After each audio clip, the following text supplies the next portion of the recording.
Hello and welcome to a short and hopefully sweet Kerbal Space Program video.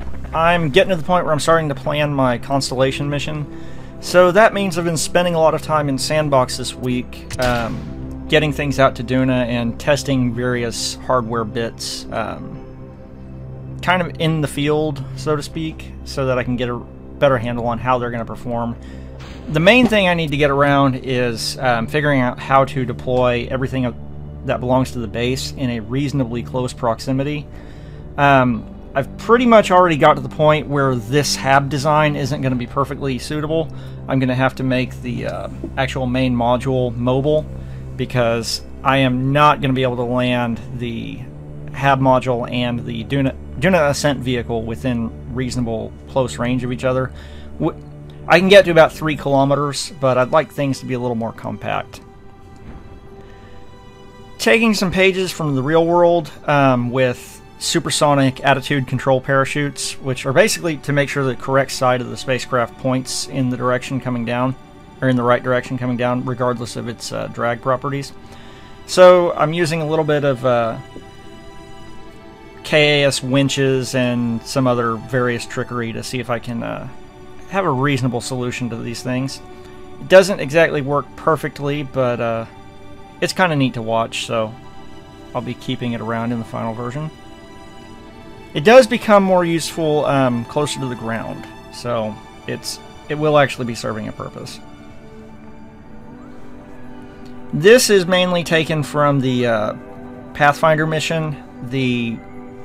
If you remember Pathfinder, it was that lander with the very small rover, looked like a Matchbox car, that was balloon deployed and it bounced along for a ways. It had the parachutes were used to orient the aeroshell, and then rockets on the aeroshell at the very last moment were used to kill just the last few meters a second of velocity.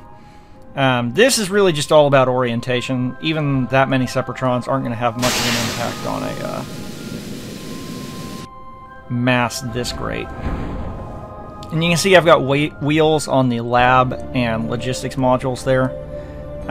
Those are because after testing on Kerbin, there was no way to really smoothly drag them with the rovers to get them to park correctly. So just resorted to that. A lot of parachutes, but with Duna's thin atmosphere, that's kind of a necessity. And once module separation occurs, I just go ahead and release the attitude orientation parachutes. They're no longer needed that badly. Pretty good touchdown speed. And this is why we test, because I'm fairly certain I can get this thing to stand back up with the rover design I have and various winches. But I'm going to be able to test that in my sandbox save before getting into anything terribly bad later on. Various modules touch down, and then go back and see the attitude control parachutes are still coming down.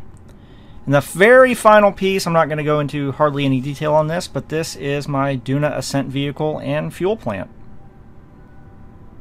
Should all be pretty self-explanatory from the title.